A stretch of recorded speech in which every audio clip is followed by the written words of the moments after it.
Heyo, and what is up, gang? Thank you for checking out Sledgehammer TV tonight, the WWE's longest-running, embarrassingly bad episodic television show, the one that's been so bad consistently for the last 3 years, continues its run as the worst show in television history, whether you're talking about pro wrestling or TV shows altogether. Because when you're hyping something as big as a Survivor Series and you can't even get that right, you put together a card that was very, very well structured. You're giving us matches that are going to be great, but you did nothing interesting leading up into it, and all we get is the same old tired WWE tropes, that same shit we see every year leading into Survivor Series with the brand supremacy angle and the brawls to end every show, and it's just lazy, and it's tired, and it's overdone, and it's uninteresting. How you can do that with a Survivor Series card that we're going to get, I will never understand how they could fail,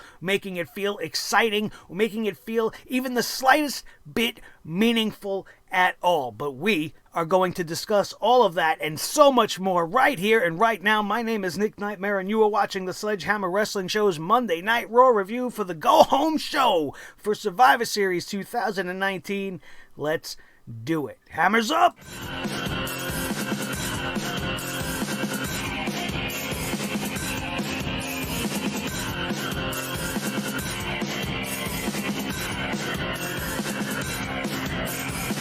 Sledgehammer Wrestling Show.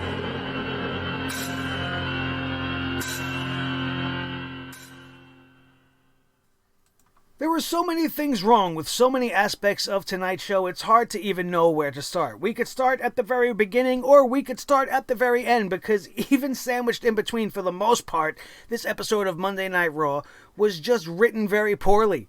Nothing that happened on this night made sense, with one small exception, one gleaming moment on the night of Monday Night Raw that gave me some happiness.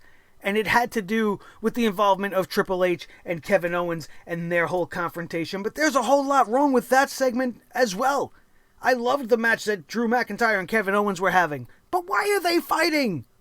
Why are they fighting? They are supposed to be teammates this Sunday. Raw's got nothing else going on. They can't show team solidarity in any ways. They're not trying to build any storylines. They're just giving us Kevin Owens versus Drew McIntyre ice cold because they're both going to be teammates. That's why they're fighting. Why? The same can be said for every match on the show. Why is Natalya losing to Asuka right before Survivor Series when they're both supposedly on the same team? Oh, this is just to give Asuka her win back since she tapped out to Natalya a couple of weeks ago. Why are we 50-50 booking this thing? This is not about any of these people individually. This is supposed to be about Survivor Series. It's supposed to be about building up the matches that you have presented to us already. These 5-on-5-on-5 team-up matchups. Who's on them? Who's on all these teams? The only definitive team that's really been put out there is the team for SmackDown. And I can't even remember that right off the top of my head. We know the captain, Sasha Banks. We got Dana Brooke in there for some reason. She didn't have to earn her spot like Nikki Cross, but she's in there. And then you got Carmella, and I forget the fifth member. It doesn't even matter at this point. But I can tell you this, Monday Night Raw didn't even feel it necessary to tell us who their team was at all.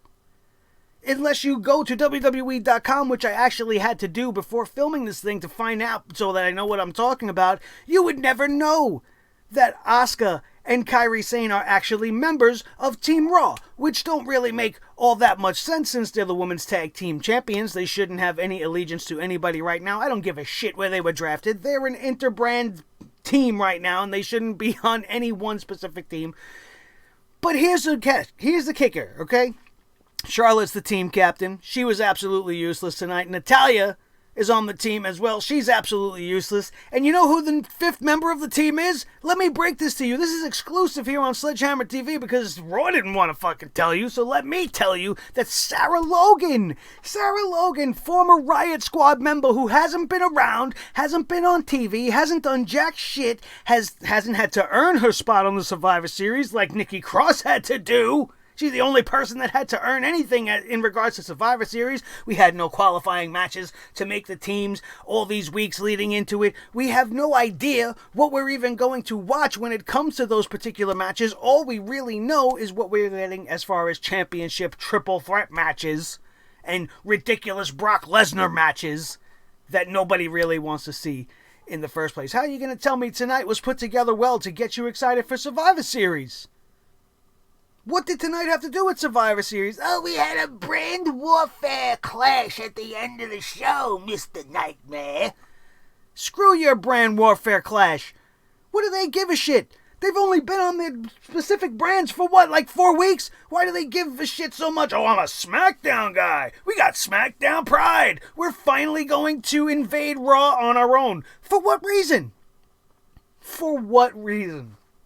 Somebody needs to explain to me why the Lucha House Party felt it necessary to interrupt the Seth Rollins versus Andrade Cien Almas match. Because Andrade Cien Almas was in it, so we had to send out the Spanish guys to foil everything for him? Because they have history?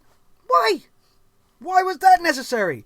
Why was anybody from SmackDown on Monday Night Raw tonight necessary? All of a sudden, everybody gives a shit about brand warfare 5 days before? None of these teams were showing up on anybody else's brand.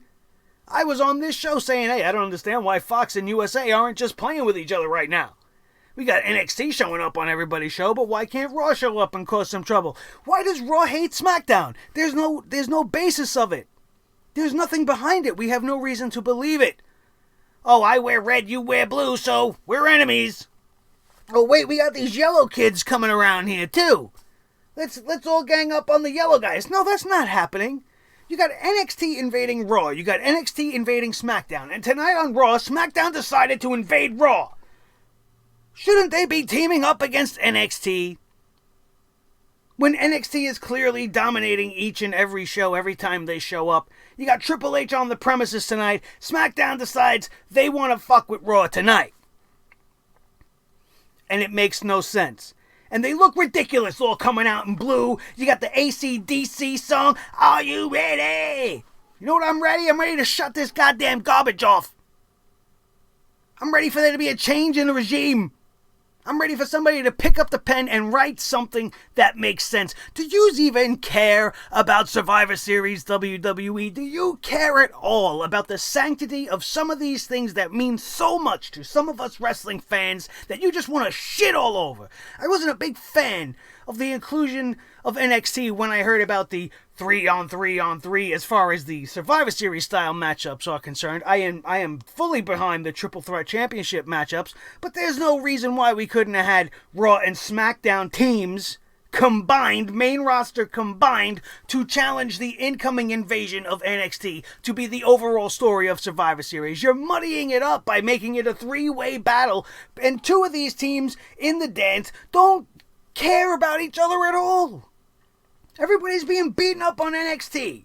Or beaten up by NXT. And now we're going to just beat up on each other because, hey, that's what we do.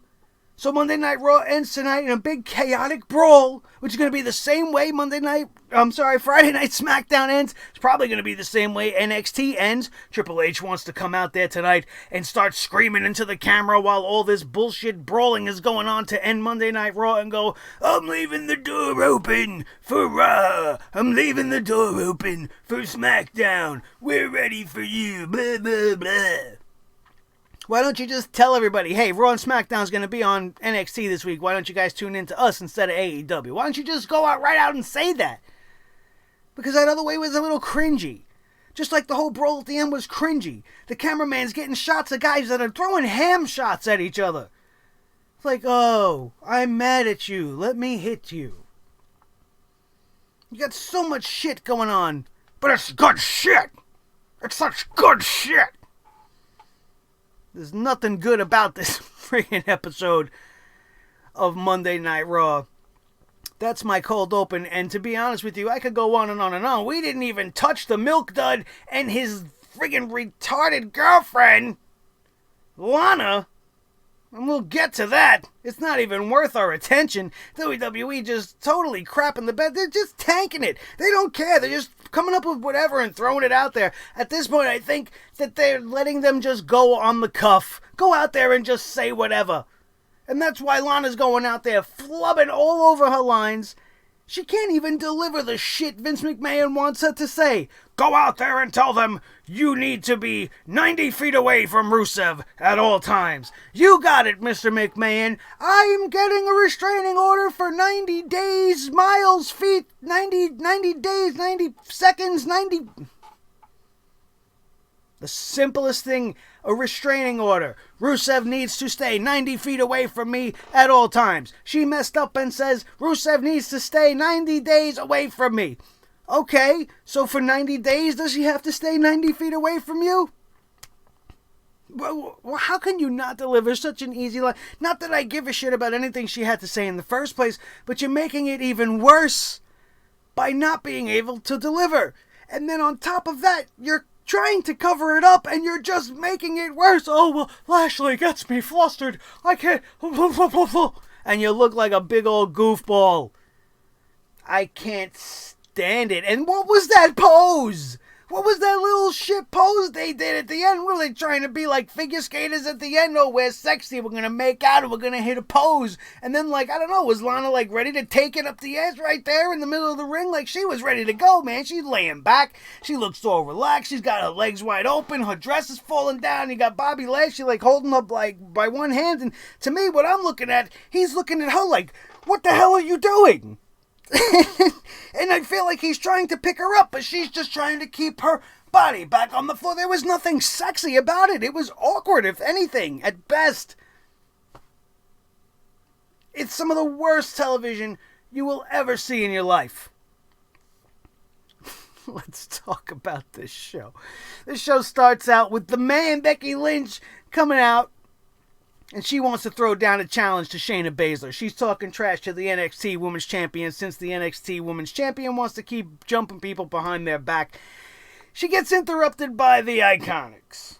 Why is anybody's guess. There are reasons that exist somewhere that we will never be made privy to, but for some reason the Iconics were put into this situation that exists between Becky Lynch and Shayna Baszler. They're mad that they're not on Team SmackDown. Team Raw fighting Team SmackDown at Survivor Series. They should be mad that Raw doesn't even know themselves who's on SmackDown. I keep saying SmackDown. They don't know who's on SmackDown. They don't even know who's on Raw. That's how confusing this whole thing is to me. We don't know whose team is where, and now we got the Iconics going, oh, we're mad that we're not on Team Raw. There's probably a whole bunch of other ladies that are mad that they aren't on Team Raw. I would be glad that I wasn't picked to be on the representation of a team that is for this piece of crap show. Not that SmackDown's any better. So they're getting this match, I guess, with Becky Lynch, and Charlotte Flair wants to come out. And anytime you put Charlotte Flair in the vicinity of Becky Lynch, I'm immediately checked out. I'm done. I don't care. They're friends, they're not friends, they're tea time buddies, they're vicious enemies, and Charlotte Flair even had the frame of mind to come out and say, hey, you know what? I don't want to be with you, you don't want to be with me, but the fates have decided we're together. They keep us together. Who is that they? Who's the fates that she was referring to? Vince McMahon. Why? Why do they have to be tethered at the hip? Why are they having an impromptu tag team matchup against an absolutely meaningless tag team right now? The Iconics have not been on TV. They have not been featured. Nobody cares about them. Nobody has a reason to care about them. And yet they're being served up to Becky Lynch and Charlotte Flair in under 3 minutes. For what purpose does this serve? How is this doing anything for Survivor Series? Oh, well, your NXT invaded. Again? I might have been shocked the first or second or third time they've done this. They wait till the match is over and the girls attack the ring. At least they had the frame of mind this time to not have the War Games girls out there helping Shayna Baszler like they did last week. I don't care what reason Rhea Ripley or anybody else wants to put behind it. That was asinine and totally not thought out. And tonight they had Marina Shafir and Jessamine Duke flanking Shayna Baszler during this attack. So we have the confrontation of the horsewomen versus the horsewomen, and everybody's creaming their pants on social media. And I'm like, calm down. First of all, it's only 2 of the WWE's 4 that you need. The other 2 are on the other show. They're not going to be involved just yet, and this is just a tease at best. And Shafir and Duke are nowhere near the level they need to be in the ring with a Becky Lynch or a Charlotte Flair, so just back off on that shit right now. Pump the brakes.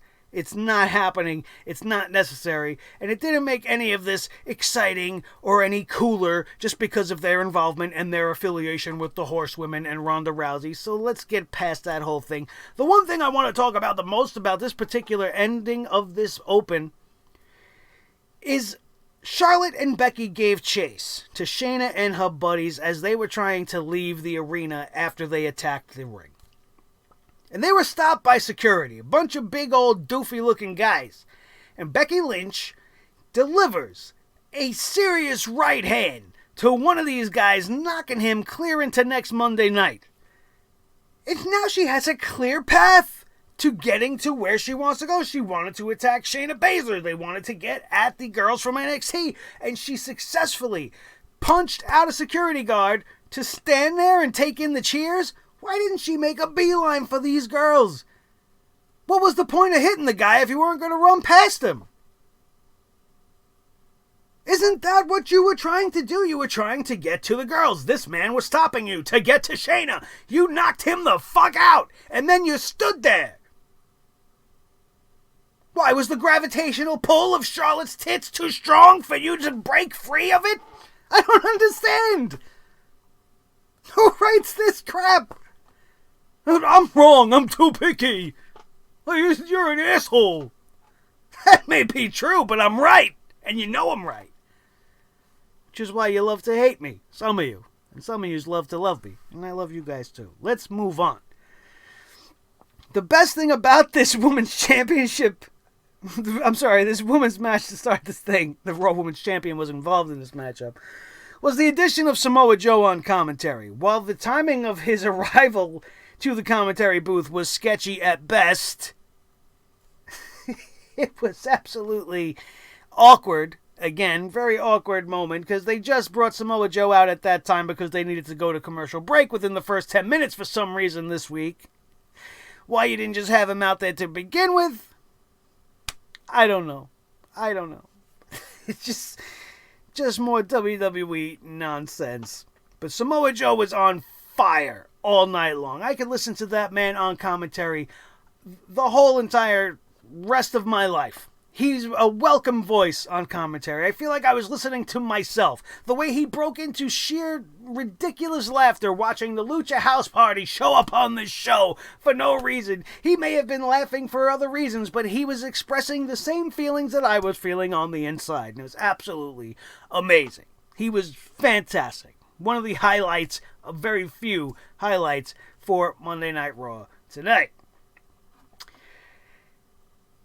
Now let's talk about some ridiculous stuff. I talked about some good stuff, which is not very often here, but Charlie Caruso's in the back. She's interviewing Zack Ryder and Kurt Hawkins, and while I certainly don't care about anything they have to say, they were interrupted by the authors of Pain, who finally decided to make their presence felt, not just sitting in the dark like Aleister Black. And they beat up Kurt Hawkins and Zack Ryder, and nobody really gave a shit. They were in their little suits. They got right up in Hawkins and Ryder's face. Looked like they were going to make out for a second. And started delivering headbutts and just taking them out. I don't know what Zack Ryder and Kurt Hawkins had planned for this evening. I don't give a shit. All I know is this finally gave the AOP something to do. Nobody in the arena seemed to care. It didn't make me all that excited, but I was just glad they weren't doing the same old shit. And while we're talking about Aleister Black, you want to talk about something stupid? You talk about what they did to Aleister Black tonight. How do you have Buddy Murphy show up and knock on Aleister Black's door and scream out, "Aleister! Boom, boom, boom!" Knocking on his door. "I'm here to fight you!" And gets no answer?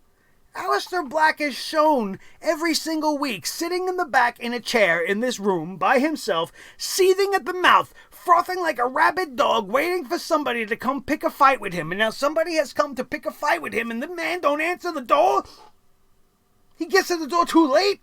How far is his chair from the door? If he's so eagerly anticipating somebody to fight him, why is he sitting so far away from the door? Was he getting head from Zelina Vega? What was happening in that room that he couldn't get up and answer that door and have Buddy Murphy say an entire sentence and then stand there for a good 5 to 10 seconds before walking down the rest of the corridor for Aleister Black to come out looking like a friggin' groundhog? Bah, bah, bah. How can you continue to make him look so stupid? Is that the challenge? Let's take this awesome guy that was from NXT, like we do all the time, and continue to see just how stupid we could make him look. Awfulness. The same could be said about the OC. The OC comes out. They want to talk about how AJ would love to defend his title against Humberto Carrillo, but Carrillo disrespected him. And if you disrespect one of the OC, you disrespect all of the OCs. So instead he has to face Hot Carl Anderson, Mother Lovin', and all this shit. What is all this? Is this how they spoke to each other when they were in the Bullet Club? Because if they did, I would have hated it then too. I wasn't a Bullet Club follower. I don't know what AJ Styles was doing in New Japan with the Good Brothers. But if this was anything close to what they were doing there, which I don't believe it was, this is trash. This is garbage. This is Post Malone level garbage. Yeah, that's right. I said it. And I'm sticking with that. Ask me about it another time.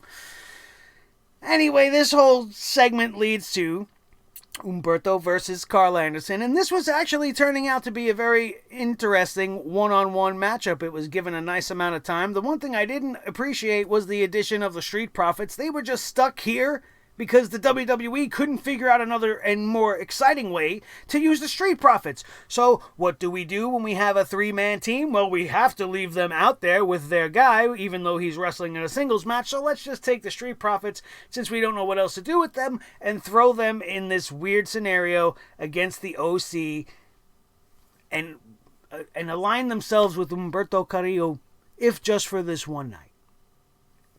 The singles match was pretty decent, but you gotta think that this is ass backwards. This is totally ass backwards. This is how this whole thing should have begun. Humberto Carrillo comes up to Monday Night Raw. He confronts AJ Styles. He gets put in front of him the Good Brothers. You don't just show up here and get a shot at the United States Championship. You want a shot at the champ, you gotta beat Hot Carl. You gotta beat Big Luke. Then you get a shot at the champion. This guy's lost on TV for the last 4 weeks. He's lost to AJ Styles. He's lost to everybody he's in the ring with. And now he's there. He gets a win over Carl Anderson. I'm supposed to give a shit now? This is what you were supposed to do day one. Ass backwards booking. The crowd didn't seem to care too much about this. We had the first CM Punk chant of the night. And now, I don't know, is it okay now? Because he's affiliated with the WWE again? So are you guys all going to be mad, or are we all going to be okay with the CM Punks now? Let me know so I know how to piss you off in the future. Because I don't really care for it. I understand that it's just a point of protest, but at this point it's like, enough. Pick something else. Why don't you say what you're really feeling instead of chanting for a man that might not be coming back? Say this show sucks. Say we want refunds. Say Vince is garbage. Whatever. Come up with something new and unique for your own generation. Don't just take CM Punk and think it's going to affect them like you think it does, because they never give a shit about it before. Why are they going to give a shit about it now? We go back to Seth Rollins in the back.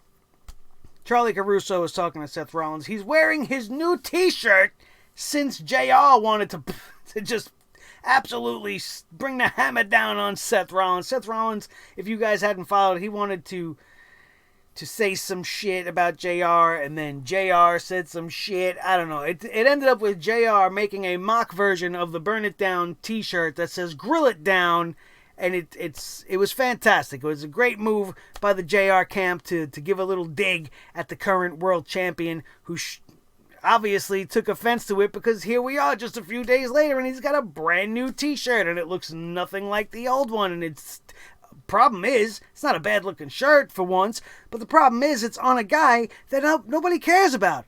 Here's a guy that wants to stand there and say, oh, well, now I'm too good, so half the fans want to see me fail. Nobody ever wanted to see you fail, bro. You just failed. And now that you failed, you're done. So move on to the next. There is a clear-cut favorite on Monday Night Raw that nobody is addressing. He stole the show tonight, and he may be jumping ship before all is said and done, but we'll talk about Kevin Owens a little bit later. Monday Night Rollins was booed in Boston for the most part. Nobody gives a shit about this guy anymore. I certainly don't. I was one of the biggest Seth Rollins guys that there was 2 years ago. Doesn't matter, because I'm not anymore. And it's not because he became so good that I want to see him fail. It's because you're stale. You're dull. You're boring. You became a sniveling coward and you were afraid of the Fiend. You took a back seat to Becky Lynch and became her bitch. You were the WWE champion. Universal champion. And you made it look less cool than when it was around the waist of Brock Lesnar and he decided to never show up, which is seeming to be the case once again, as we haven't seen the champ in a while. So Rollins wants to address his match with Andrade Cien Almas. Andrade is mad that he's not the captain of Team Raw going into Survivor Series. Why? Suddenly? With just a few days out, all of a sudden now? What is he going to do if he beats Seth Rollins? He's going to change the team? Certainly not going to pick the Lucha House Party, we know that. But what is he going to do? What's going to be the big change? And how can you watch this match and not know the outcome was going to either be a no contest of some kind or Seth Rollins winning? Because he's not good. And what good would that have even done anyway? He's going to win a spot that he already has. He's defending his spot from Andrade. This guy wants it from out of nowhere for no apparent reason.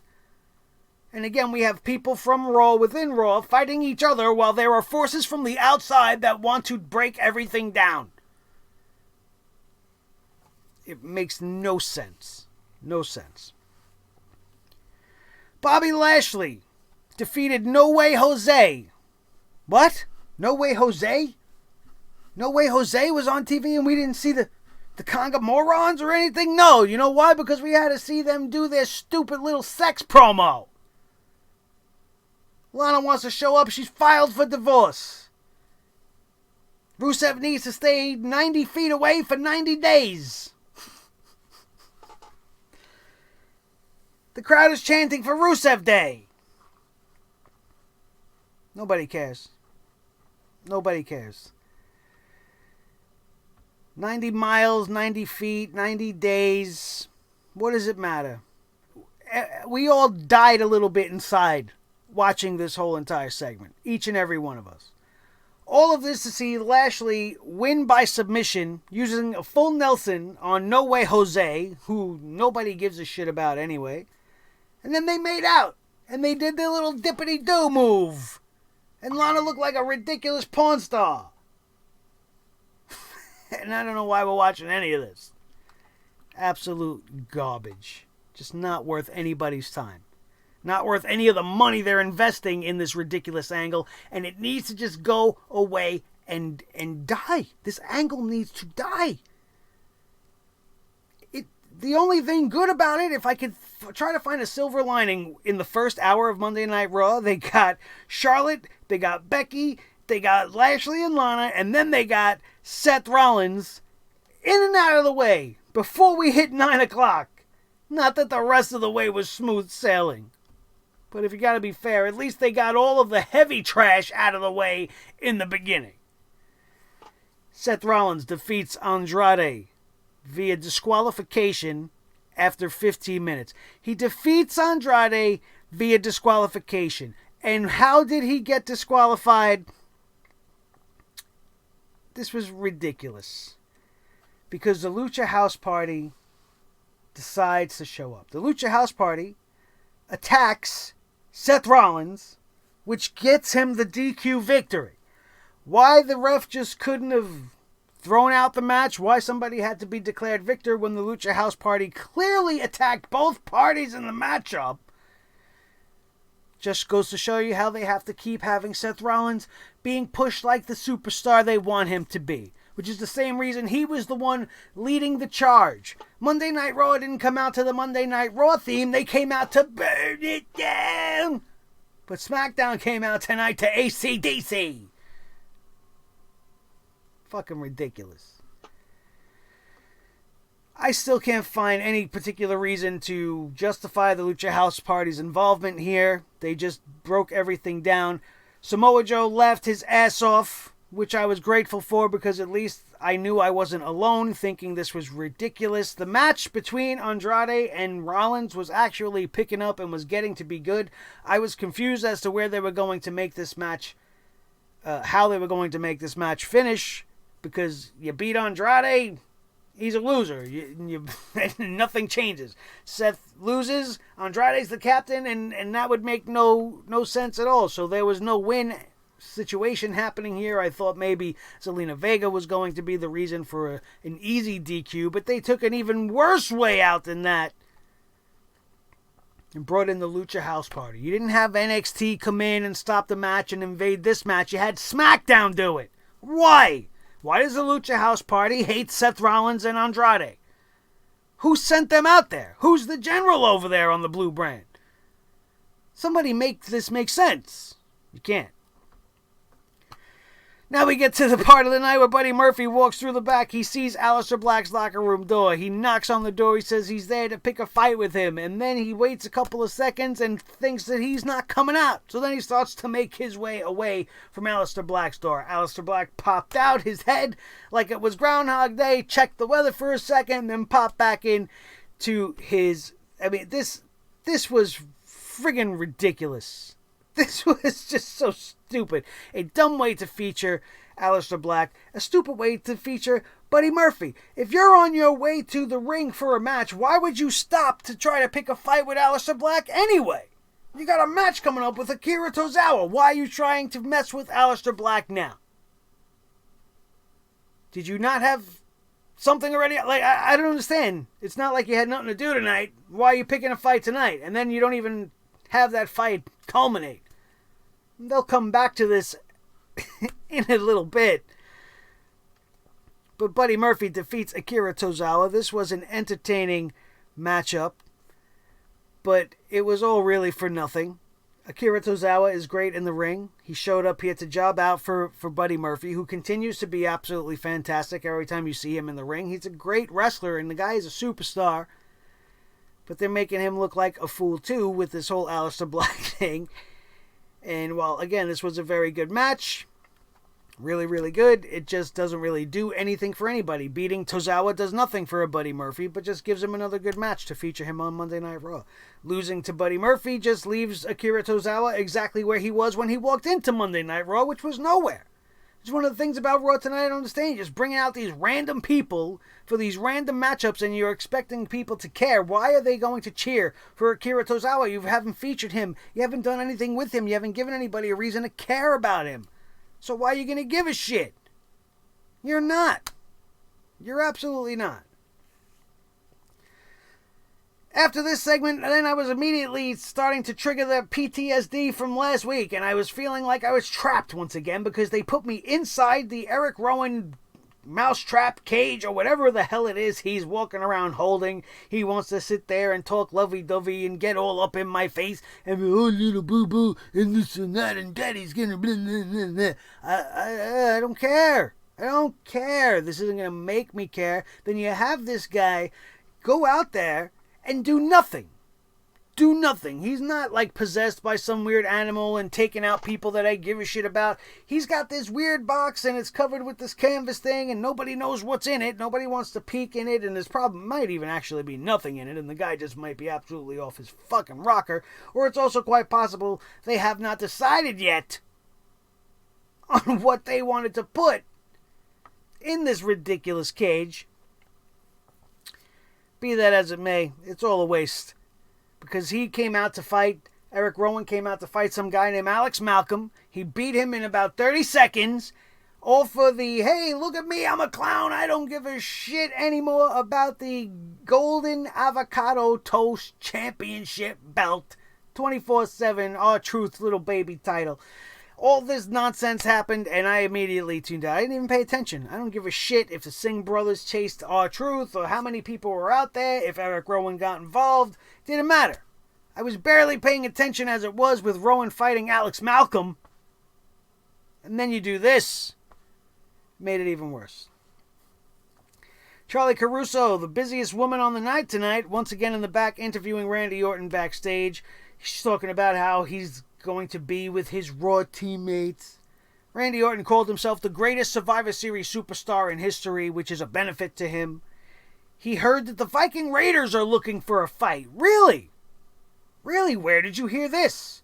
We didn't see it earlier on Monday Night Raw. I didn't see it anywhere on social media. How do you know the champs are looking for a fight? Randy? Want to fill us in on the blanks? Probably not. He goes on to say that he's going to be the one to give him a fight, and he's going to pick a partner of his choosing to challenge them for the tag team championships tonight. And if you did not know that person was going to be Ricochet, then you, my friend, don't know as much about wrestling as you might think. Because it was the most predictable thing ever. You knew it wasn't going to be Tony Khan, right? You definitely knew it wasn't going to be him. Because Randy Orton RKO'd him on Twitter tonight. Even though Tony Khan got him back and put Randy Orton in his place as well. Some of the stuff going on Twitter tonight, way more entertaining than everything going on Monday Night Raw.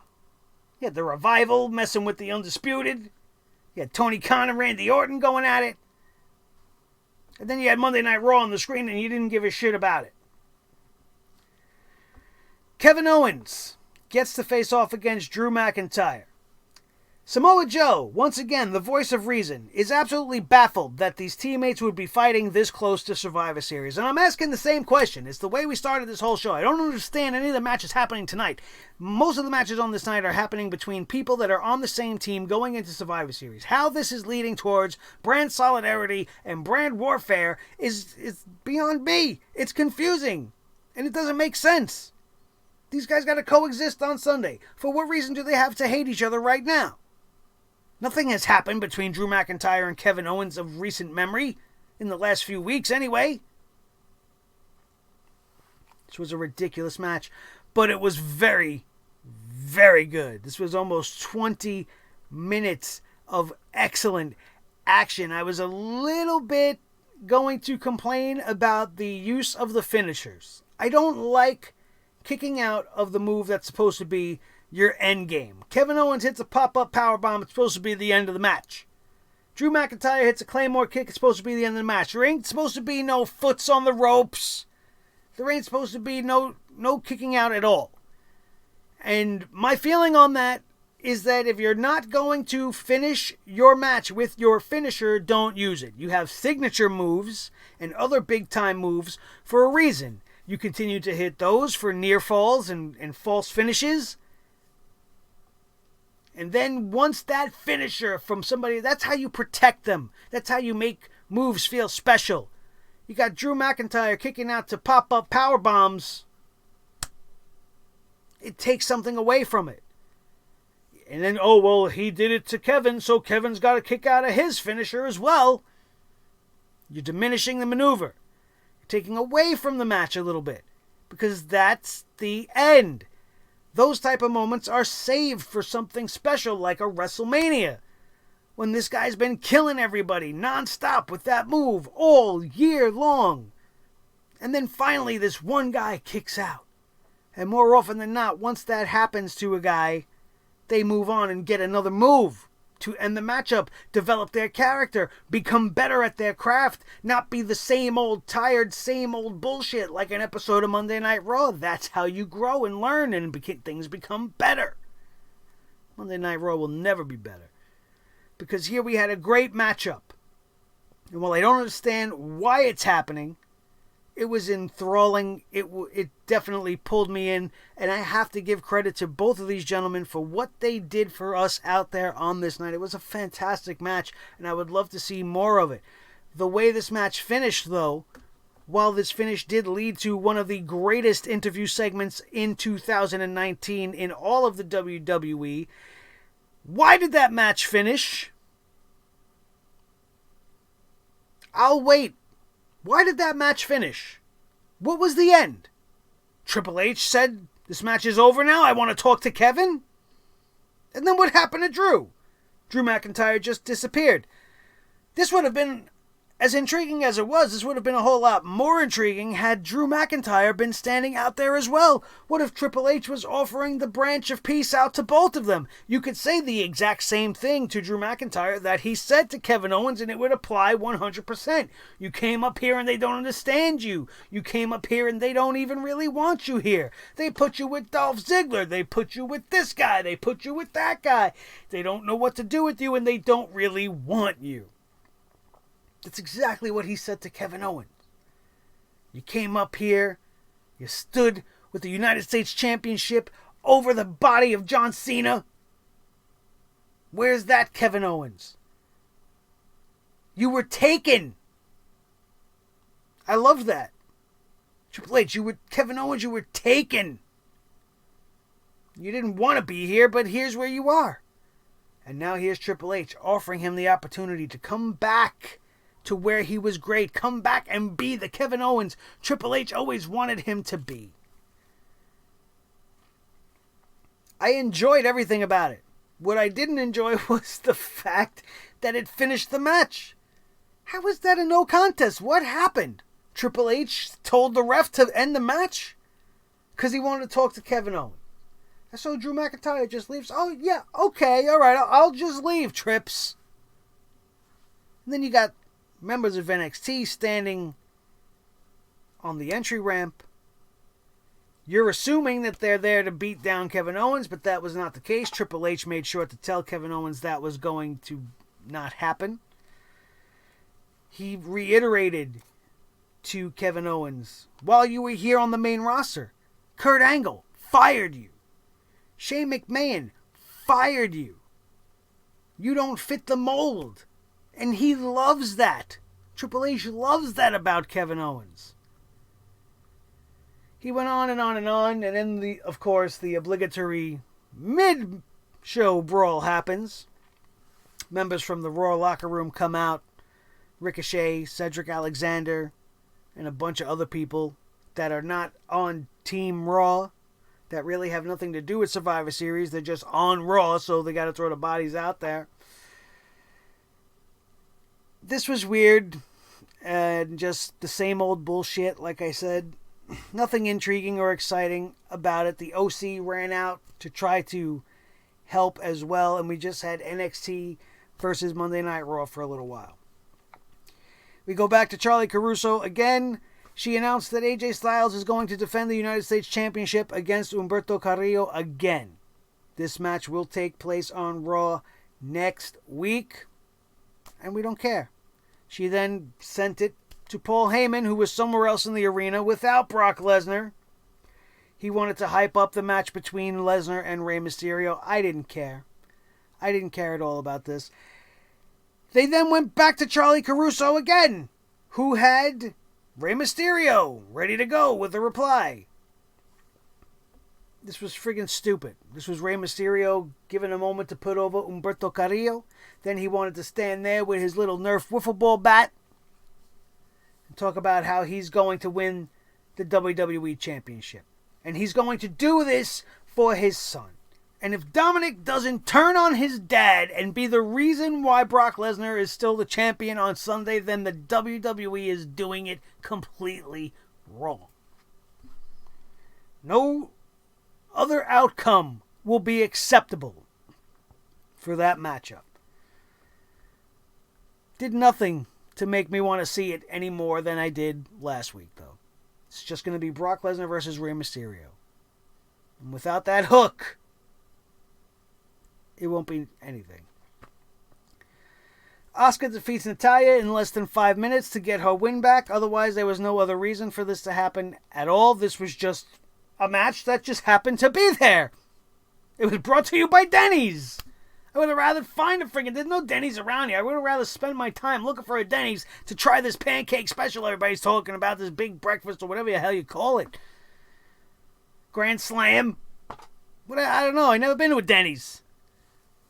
And if I was in charge of Denny's, I'd be like, why are you giving me segments like Lashley and Lana to be sponsoring? And Natty and Asuka? Don't you think my Grand Slam breakfast is worth more than a throwaway women's match that means nothing? Kairi Sane looked like she didn't even want to be out there. Ridiculous. Then we have the main event. The Raw Tag Team Championship. The Viking Raider Warrior Raiders versus Randy Orton and Ricochet. Surprise! It was Ricochet, you guys! I didn't care at all about anything that was happening here. It made no sense that this was happening. Did you think that the Viking Raiders were going to lose their championships to two guys that are supposedly on the Raw team in the Survivor Series matchup? No, you didn't think that. Did you think that there was going to be an NXT invasion to end this show? Yes, you thought that. Did you think you were going to see SmackDown be the ones to start this whole thing off? No. No, I don't understand why the entire mid-card of SmackDown Live was brought to Monday Night Raw to run out during the AC/DC song and just beat up everybody. The match was thrown out. This was a no contest again. Lots of no contests tonight. We've seen Keith Lee, we've seen Matt Riddle, Tommaso Ciampa, Pete Dunne from NXT to counter the attack, I guess. Why would they show up to help Monday Night Raw? If SmackDown is attacking Raw, why is NXT helping? Oh, they were just there to attack everybody. Why? Let the two other teams beat the hell out of each other and clear the battlefield of bodies when it's done. Pick the scraps. Execute the last man standing. That's what I would do if I was the general in charge of these things. NXT ended up making Monday Night Raw look really stupid. Randy Orton and Ricochet laid out a couple of guys until all of a sudden Seth Rollins burned it down. Frickin' music played and the entire Raw roster comes out. Then they cut to the back to Triple H and his little promo saying that NXT is the real A brand and the doors will be wide open Wednesday and invite anyone who wants to show up to show up. The last thing we seen as we went off the air was Keith Lee throwing Humberto Carrillo into the Street Profits and Otis. Keith Lee from NXT launching Humberto Carrillo from Monday Night Raw into the Street Profits of Monday Night Raw and Otis from SmackDown. That whole entire thing screams a million things wrong. A million things wrong. Raw's going to answer the call on Wednesday. It was awful. A lot of bad finishes. I really enjoyed some of the match quality. But all in all, did it get you more excited for Survivor Series? Absolutely not. This episode of Monday Night Raw once again deserves a poop hammer. The new and improved poop hammer. Look at that bad boy, because this show stinks so bad. It needs a more serious, heavy-duty poop hammer, and you need one of these. They are available now. I wanted to do this at the start of the show, and I totally goofed that, and I'm going to have to do that on the rest of the reviews. Get ready to celebrate the holiday season by grabbing your Sledgehammer TV armor. Choose whatever you want. If you're not the type of person that wants to walk around with a hammer made of poop on your chest, because the first time ever we have the official poop Sledgehammer t-shirt. You can show your colors loud and proud by getting the Sledgehammer TV logo t-shirt, which you also see available here. It's not only available in black. You could get it in Monday Night Raw red. You can get it in SmackDown blue, NXT gold, and House of Glory orange. Pick your favorite color. I don't know why anybody would pick Raw or SmackDown. Most people are probably going to go either black and yellow, which is fine with me because those are the colors of the Batman, which, as you could tell, is one of my favorite guys by the shirt that I'm wearing here today. But check out your new merchandise featuring the new logos and the all-new Poop Hammer t-shirt, available now at Bonfire.com. We have our own Bonfire store, www.bonfire.com/store/sledgehammer-tv. That is going to take you where you need to go. I will try to remember to leave a link in the description down below. This way it'll be easier for you to just go click and go get yours today. And when you get yours, I want you guys to hit me up on social media and show me you wearing my shirts, and you will be featured on this show. These will only be available this time around until the 7th of December in order to guarantee that you will pretty much get it on or before Christmas Day. You got to get those orders in if you want to buy it as a gift for one of your little friends or somebody in the family. You watch the Sledgehammer TV show together and you want to buy a little gift for your own little poop hammer in the house. I got you covered. I got you guys covered. Go to bonfire.com/store/sledgehammer-tv right now to get your gear and show the world your poop hammers. And then you can tell them it's a nice little conversation starter. They're going to be like, poop hammer? What the hell kind of shirt is that?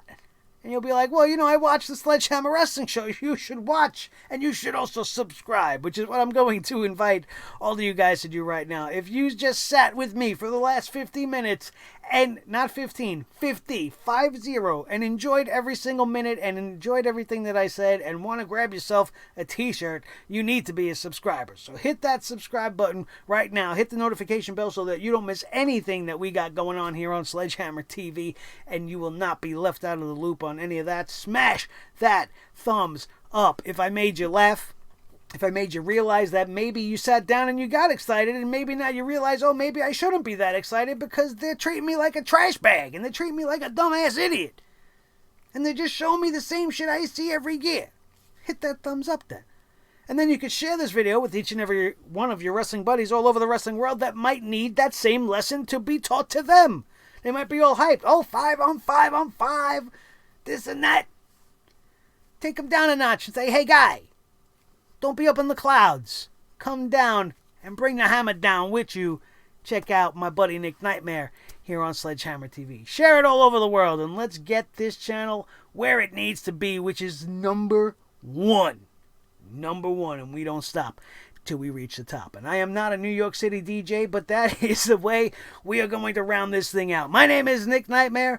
This is the team, Thor the Sledgehammer, the official Sledgehammer of the Sledgehammer Wrestling Show, his tag team partner, the World Heavyweight Champion of all the microphones in all the world, Mr. Blue the Snowball. The most important member of the team, as always, is each and every one of you. Don't forget to check out everything else we have on the channel, which will be left in the annotations up above. That, my friends, is going to do it, and we are out of here, and we will see you next time right here on your new favorite wrestling show, the Sledgehammer Wrestling Show, only on Sledgehammer TV, right here on YouTube.com.